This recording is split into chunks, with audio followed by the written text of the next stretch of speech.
If you play the New York Times word and puzzle games every day, you may have seen one called Letterboxed. And if you're ever curious on how to play it, this is the video for you. We're going to learn it. Come on. Hey everybody, how you doing? If you've seen my other videos on how to play all of the word games and puzzle games on the New York Times, as well as all my videos on Rubik's Cube, card games, board games, video games, you know that I teach and play games, and you should be a member and you should be a subscriber, but go ahead and do that. And now let's learn how to play Letterboxd. Letterboxd is one of the New York Times word games, but it's one of the lesser popular or lesser known ones. You may have seen it if you have the app. Take a look at it. What you see is a box, and there are 3 letters on all 4 of the sides of this square. And what you're looking to do is you're trying to create words that use all of the letters in the square, in the box. And here it says how many they want you to try to solve it in. It can, you want to try to solve it in 5. Maybe you can solve it in less, I suppose. But here's a few things you need to know. You can start with any letter in any spot, but the next letter can't be in the same line of the box as the other letter. So for example, if you wanted to say start with a V, your next letter could not be this I or this O. It would have to bounce down to either this line, or this line. You can create a 3-letter minimum word or longer. Now there is one important thing you need to know, which is whatever and this is the important thing that makes the game tricky, whatever the last letter of the word you create is, that then must be the first letter of the next word. And you're going to see as we play this right now. I haven't played this puzzle of the day, and to tell you the truth, I don't play this game a lot. I don't particularly love it, but let's play it together. I usually have to look around and say, where are my vowels? Because obviously that's the most important thing you're going to do here. So let me just go ahead. I'll start with the P. I'll go P, R, I. See, I'm just drawing a line, and D, E. And you see I'm constantly bouncing any way you can, left, right, up, down, whichever. You can even come back. You just can't go in the same line. So here's pride. I click enter. Great, I've got that. But now the next letter needs to start with an E, and the second letter can't be an A, and it can't be a Y. I can reuse letters, and I think I will. I think I will go E, V, A, D, and back to E. Evade. There, another word. And now you can see as I've used letters, they are turned black. The letters I still haven't used are white. So I still have 1, 2, 3, 4, 5 letters.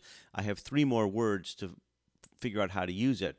Now I'm still in the situation where I need to start with an E. So I'm going to try emery. E-M-E-R-Y, like an emery board.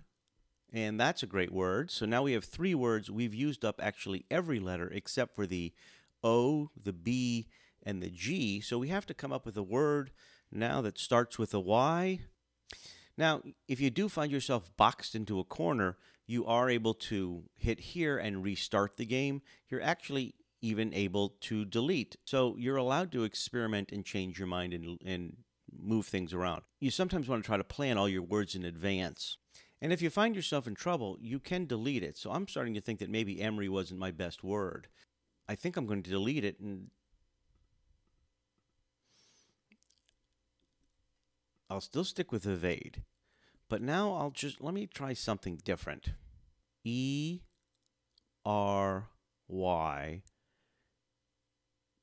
B-O-D-Y. Everybody. So now we've changed our 3rd word, and now we just have to fix the M and the G. And we actually have 2 words to do it. Well, I think everybody does a lot.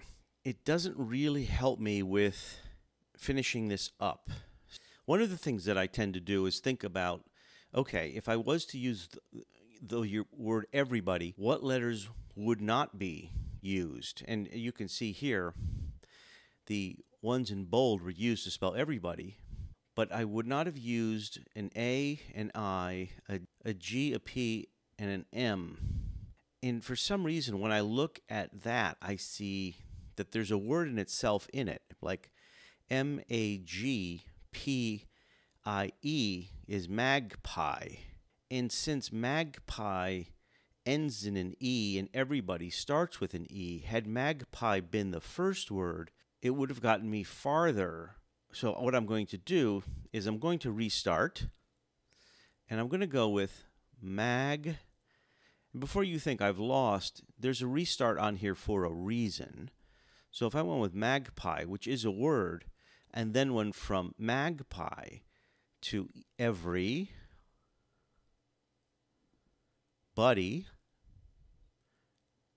B-O-D. I did use all the letters, and I did it in less than 5 words. I did it in 2 words. And that's how this game is played.